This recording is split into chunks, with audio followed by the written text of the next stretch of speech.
ولا قوة إلا بالله العلي العظيم. أعوذ بالله من الشيطان الرجيم. بسم الله الرحمن الرحيم. الحمد لله الذي جعل الحمد مفتاحا لذكره وسببا للمزيد من فضله ودليلا على آلائه وعظمته، ثم الصلاة والسلام والتحية والإكرام على خير خلقه وأفضل بريته، حافظ سره ومبلغ رسالاته، الذي سمي في السماء بأحمد وفي الأرض بأبي القاسم محمد. اللهم صل على محمد وآل محمد وعلى أهل بيته الطيبين الطاهرين المعصومين المظلومين، ولعنة الله على أعدائهم أجمعين. أما بعد، فقد قال إمامنا الحسن بن علي عليهما السلام: من ذهب في حاجة أخيه المسلم فقضيت حاجته كتبت له حجة وعمرة، وإن لم تقض له كتبت له عمرة. صلوات پر محمد وآل محمد. اللهم صل على محمد وآل محمد. માહ શાબાનની તારીખો કે જે વિલાદતોથી ખુશહાલીથી ભરપૂર છે, આજે પણ આપણે અહલે બૈતના ખાનદાનના એક નોજવાનની વિલાદતની તારીખ મનાવવા માટે આપણે જમા થયા છીએ, અને તે છે આપણા બીજા ઇમામ ઇમામે હસન મુજતબા અલૈહિસ્સલામના ફરઝંદ કાસિમ ઇબ્નુલ હસન અલૈહિસ્સલામ.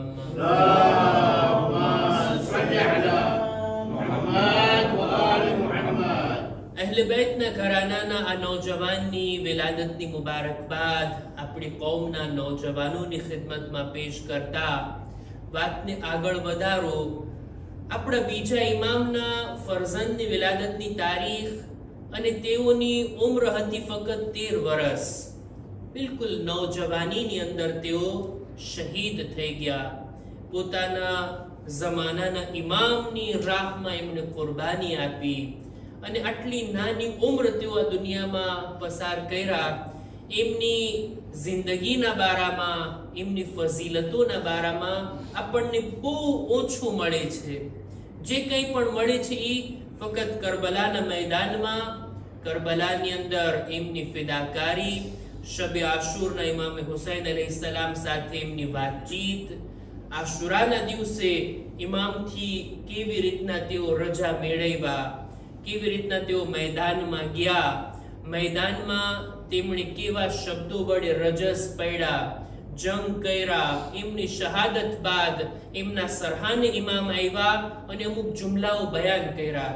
કિતાબોની અંદર આટલી ચીજો આપણને જનાબે કાસિમના બારામાં મળે છે.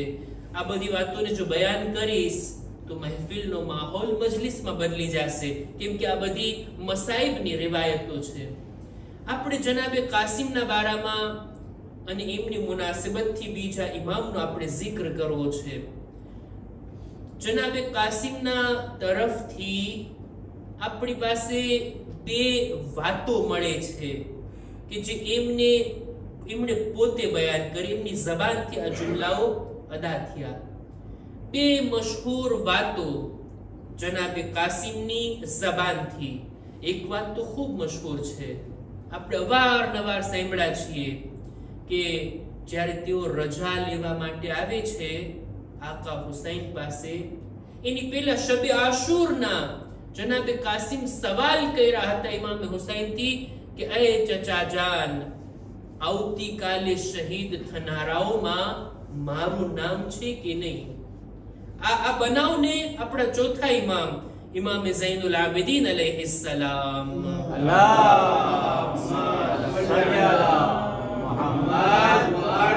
આપણા ચોથા ઇમામ બયાન કરે છે કે શબે આશુરના મારા બાબા આકા હુસૈન અને જનાબ કાસિમની દરમિયાન વાતચીત થઈ ઇમામને જ્યારે પોતાની શહાદતના બારામાં જનાબે કાસિમ પૂછ્યા એટલે તરત ઇમામે હુસૈન એક સવાલ કરે છે, એ બેટા બતાવ, કૈફલ મૌત ઇન્દક, તારી નજરમાં મૌત કેવી છે? અને જનાબે કાસિમનો મશહૂર જવાબ, જે આપણી કૌમના દરેક બાળકોને પણ ખબર છે, જનાબે કાસિમનો જવાબ શું હતો? મારી નજરમાં મૌત મધ કરતા પણ મીઠી છે.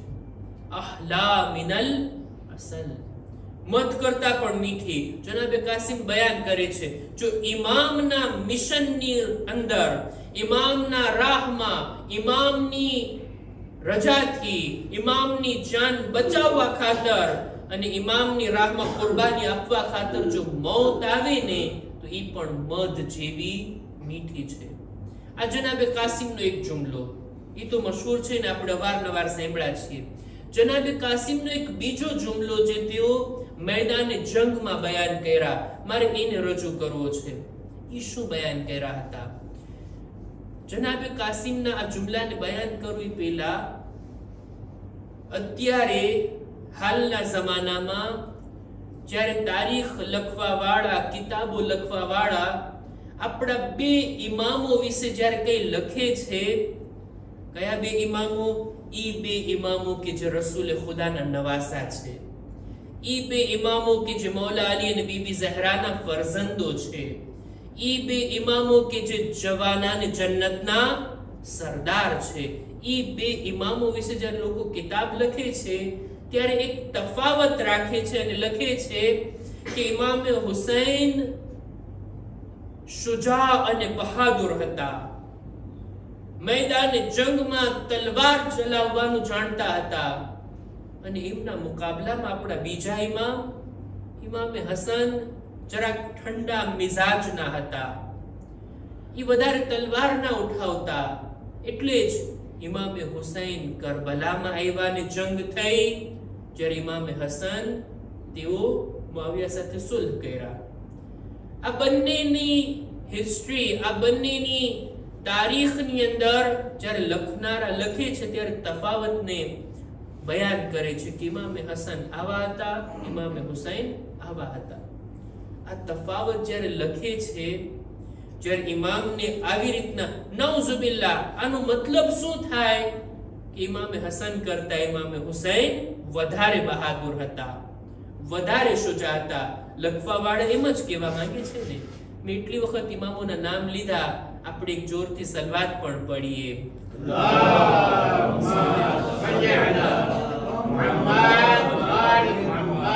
કિતાબોમાં લખવા વાળાઓ તો લખે, પણ આપણો અકીદો ઈ છે કે આપણા બધા ઇમામો દરેક ફઝીલતમાં એક સમાન. ઈ પછી શુજાઅતનું મેદાન હોય, બહાદુરીનો મોકો હોય, તલવાર ઉઠાવવી પડે કે મસલહતના કારણે સુલહ કરવી પડે, ઇમામની ફઝીલતમાં કોઈ ફરક પડવા વાળો નથી. આપણો અકીદો તો આ છે. સામેવાળા લોકોને આપણે જવાબ કેમ આપશું? એ લોકો તો એમ કહે છે કે ઇમામ હસન અલૈહિસ્સલામ એટલા બહાદુર નહોતા, એટલા શુજા નહોતા. એ લોકોને જવાબ આપે છે જનાબે કાસિમ મેદાને કરબલાની અંદર. જો આપણા બીજા ઇમામ ઈ છે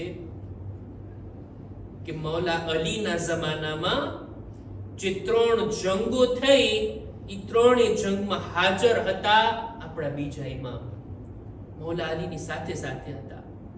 એક જંગની ફક્ત મિસાલ આપી દઉં, જંગે જમલની અંદર કે જ્યારે એટલા તીર વરસી રહ્યા હતા, જંગ ચાલી રહી હતી, મૌલા અલી કહે છે કે એ મારા ફરઝંદ મુહમ્મદ હનફિયા, તમે મેદાનમાં આગળ જાઓ, આ જેના હાથમાં અલમ છે, જે આ સામેવાળા પક્ષનો પરચમ લઈને ઊભો છે, એના ઉપર હુમલો કરો. આ અલમ પડી જશે એટલે બધા સિપાહીઓ હાર માની લેશે.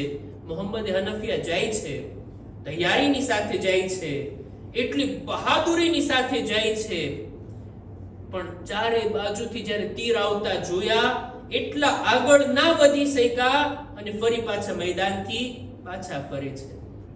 કે છે બાબા, આ તીરો વરસતા ઓછા થઈ જાય પછી હું આગળ વધીશ. ઇમામ એના શાના ઉપર હાથ રાખીને કહે છે, લકદ અદરકકા ઇર્ક ઉમ્મેક, આ મારા તરફથી નહીં બલકે તારી માં તરફથી મળેલી વાત છે, નહીતર મારો ફરજંદ હોય તો પછી ઈ ક્યારે મેદાનમાંથી પાછો નથી આવતો જ્યાં સુધી કે જીત હાસિલ ન થઈ જાય. આ તારી માં તરફથી છે. જનાબે મોહમ્મદે હનફિયાની વાલિદા એક બીજી ખાતુન હતી. ત્યારબાદ મૌલા અલી પોતે જવા ચાહે છે કે હું આગળ વધું, હું આગળ વધીને હમલા કરું. ત્યારે આપણા બીજા ઇમામ આવે છે. આકા હસન આવીને કહે છે, બાબા મને રજા આપો, હું જાઉં છું મેદાનમાં. આપણા બીજા ઇમામ જાય છે મેદાનમાં. એવી રીતના આગળ વધે છે, તીરો આવતાર્યા, હમલાઓ થાતા રહ્યા, એની પરવા કર્યા વગર પેલા સામે વાળાના લશ્કરના પરચમને પછાડી દે છે. જ્યારે એ લોકોની હાર થઈ, મૌલા અલીના લશ્કરની જીત થઈ, ત્યારે ઇમામે હસન જ્યારે તશરીફ લાવ્યા, ત્યારે ઇમામે હસનની સામે જોઈ મૌલા અલી કહે છે મોહમ્મદ હનફિયાને, જોયું તારા ભાઈનો કમાલ, કેવી રીતના આગળ વધ્યા અને કેવી રીતના જીત હાસિલ થઈ. મોહમ્મદ હનફિયા શરમાઈ રહ્યા હતા, શરમનો અહેસાસ થયો, સર ઝુકાવી રહ્યા હતા. ત્યારે મૌલા અલી પાછા એને દિલાસો આપે છે, કહે છે તું વ્યાદી ના કર, તું અમારો ફરજંદ છો, પણ હસન તો રસૂલુલ્લાહના દીકરા છે, એ રસૂલે ખુદાના ફરજંદ છે. એમના હાથે ખુદાએ આ ફતેહ નસીબ કરી અને એમની સાથે બીજા કોઈનો મુકાબલો નથી થઈ શકતો. એક સલવાત પર મુહમ્મદ વાલે મુહમ્મદ.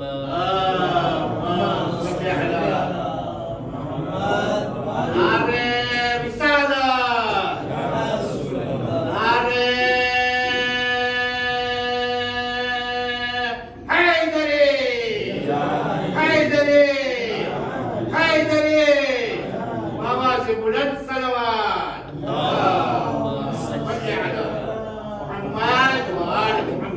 એવું ના હતું કે ઇમામે હસને ક્યારે તલવાર ઉઠાવી જ નથી. ના, એ પણ શુજા હતા, મર્દે મેદાન હતા. તેઓ પણ આગળ વધીને જંગની અંદર જીત હાસિલ કરવા સુધી લડતા હતા. ઇમામે હસનની આ શુજાઅત ઘણા બધા સમયમાં, ઘણી બધી જંગોમાં કુફાના લોકોએ જોઈ હતી. ઇમામે હસનની શુજાઅત, એમને તલવાર ઉઠાવતા. આજકાલના કિતાબો લખવા વાળા એમ લખે છે કે ઇમામે હસન સુલહ તલબ હતા. એમને જંગથી એટલી દિલચસ્પી ના હતી, જંગ કરવામાં એટલો રસ ના હતો. ના, એવું નથી. મસલહતને જોઈને ઇમામ આગળ વધતા હોય. કરબલાના મેદાનમાં જ્યારે કાસિમ જાય છે મેદાનની અંદર, તો એ જમાનાનો દસ્તુર એ હતો, જ્યારે પણ કોઈ સિપાહી આવે ને મેદાનમાં, પેલા પોતાની ઓળખાણ કરાવે.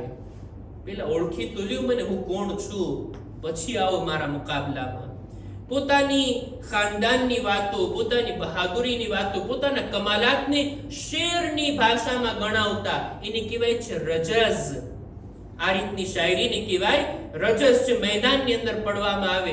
જનાબે કાસિમ પણ મેદાને કરબલામાં રજઝ પડ્યા છે અને આ રીતના બયાન કરે છે કે ઇન તુનકિરૂની ફઅના ઇબ્નુલ હસન હાઝા હુસૈનુન કલ અસીરિલ મુર્તહન સિબતુન નબીયલ મુસ્તફા વલ મુઅતમન.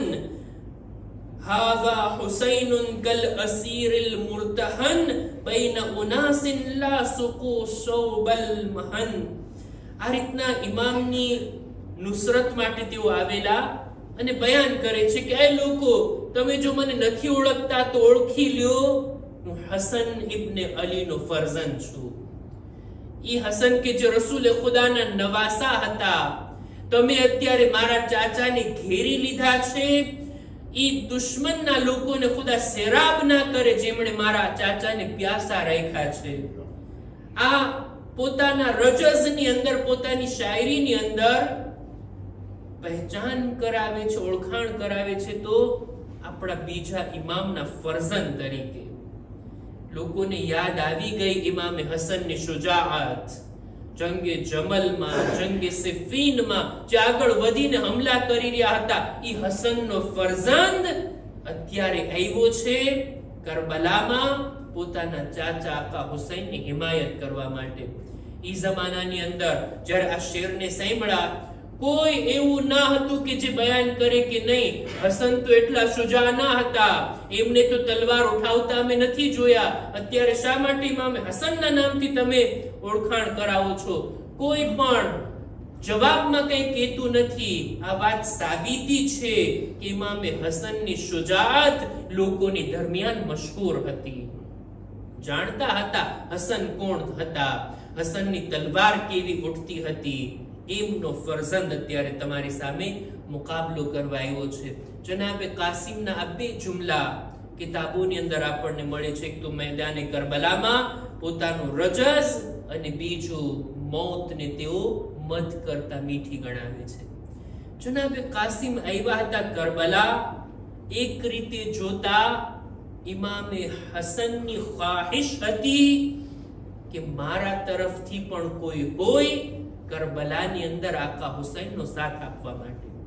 તમે જો કરબલાની અંદર પંજેતનના 5 લોકોમાંથી 5મી હસ્તી આકા હુસૈન તો મોજૂદ હતા.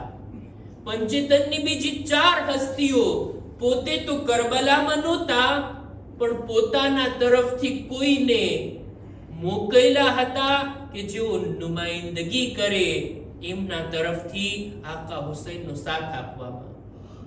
મૌલા અલી તરફથી કોણ હતા? અબુલ ફઝલ અબ્બાસ હતા. રસૂલુલ્લાહ તો નહોતા, પણ કરબલામાં શબીહે રસૂલ જરૂર હતા. બીબી ઝહરા તો નહોતા, પણ સાનીએ ઝહરા બીબી ઝૈનબ જરૂર હતા. અને ઇમામે હસન પોતાના તરફથી પોતાના આ ફરઝંદ કાસિમને કરબલા રવાના કર્યા હતા કે જ્યારે મુસીબતનો વખત આવે ત્યારે આકા હુસૈનનો સાથ આપે. બસ અઝીઝો, જનાબે કાસિમના બારામાં આટલી મુખ્તસર વાત કર્યા બાદ એક હદીસ પણ પડતો જાઓ. આપણા બીજા ઇમામ ઇમામે હસન મુજતબા અલૈહિસ્સલામ.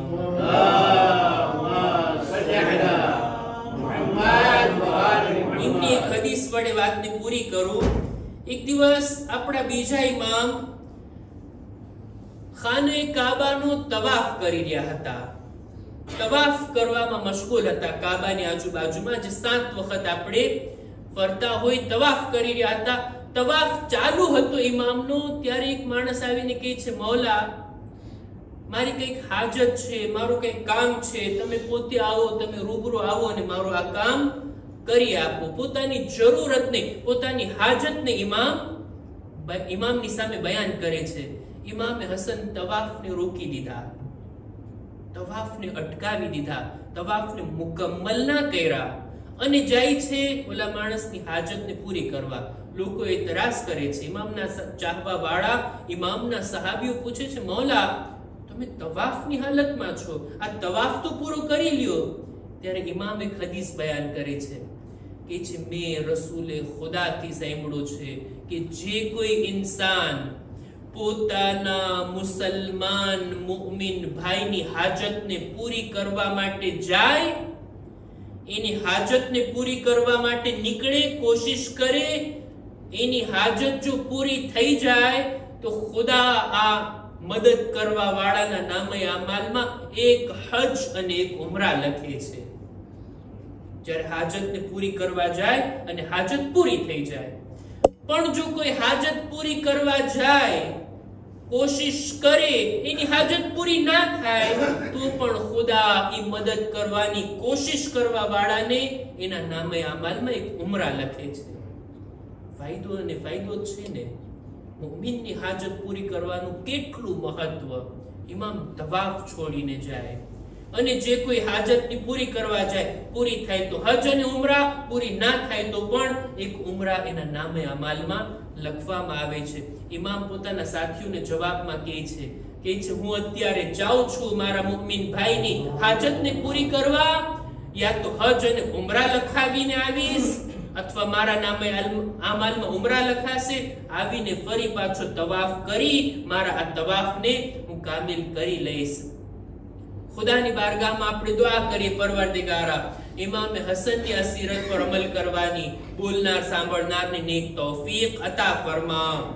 ખુદાયા માહે શાબાનની આ દરેક ખુશીની મુનાસિબતોને મારા માટે મુબારક કરાર દે. પરવરદિગાર આ મહિનામાં બહેતર તરીકાથી તારી બંદગી ઇબાદત કરવાની નેક તૌફીક અતા કર. ખુદાયા કૌમના જવાનો નૌજવાનોને નેક તૌફીક નસીબ કર. ખુદાયા જેઓ બીમાર છે, ખાસ કરીને જેમના હકમાં દુઆ કરાવવામાં આવી, ખુદાયા એમને શિફાએ કામિલા અતા ફરમા. અમારા બદનમાં પણ સલામતી આપી દરેક બીમારીઓથી અમોને મહેફૂઝ રાખ. ઝમાનાના ઇમામના ઝુહૂરમાં તાજીલ ફરમા. અમારો શુમાર એમના સાથીઓમાં કર. ربنا تقبل منا إنك أنت السميع العليم